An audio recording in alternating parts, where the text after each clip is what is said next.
These days in Moscow we see a high level of tension between environmental groups that want to protect really famous recreational forests in the vicinity of Moscow and our government and commercial firms that want to build a roadway across these forests. And the sad issue is that our government once again don't use the best international practice to incorporate civil society organization view before make a decision about this roadway. And having this, we see more and more violation from government to shut down independent environmental groups. Today,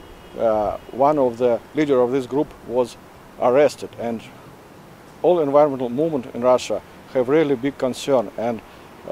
WWF as a member of this movement, we